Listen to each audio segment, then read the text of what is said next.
Welcome back! For today's video, pag-usapan naman natin ang tungkol sa task rewards na pwede nyong i-claim daily sa pagla-live dito sa Nicky Live app. Para sa daily task rewards, first, syempre, i-open natin ang Nicky Live app. Then, punta kayo sa inyong profile, then click task.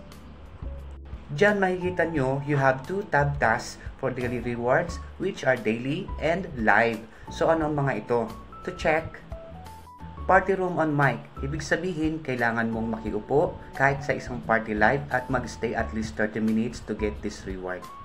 Next, pause a moment and get featured. Paano mag-post? Click lang ang letter icon, then click lang ang plus icon sa baba ng screen.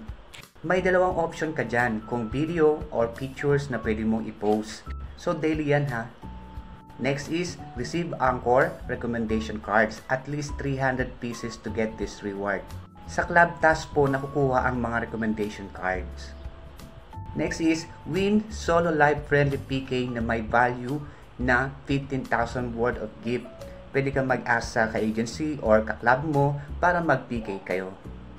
Next is, invite friends. To register, syempre, need mag-face authentication to get this reward.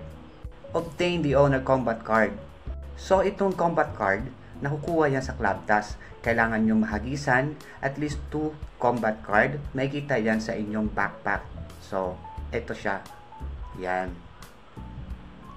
Lastly, complete club task to gain prestige points. Now, kung tapos mo na magawa itong daily task, dito naman tayo sa live task rewards. Kung naka-solo live ka man or naka-party live ka, makakakuha ka ng rewards dyan as long as makomplete mo by level. From level 1 to 9. And to complete, you have to stay at least 1 hour minimum to 2 hours mahigit. Siyempre, kailangan mo ma-reach ang Beans total income required. And to check kung meron na kayong marireceive, click nyo lamang itong daily task sa baba, then click live. At dagdag pa natin for the girls task. Once you completed 1 hour minimum live hours, meron na kayo agad makiklaim na worth 1,000 beans. Kahit walang ihahagis na gift sa inyo. San ka pa? Goodbye for now. At abangan nyo po ang aking next tutorial video kung paano kumita sa pag-invite. Bye-bye!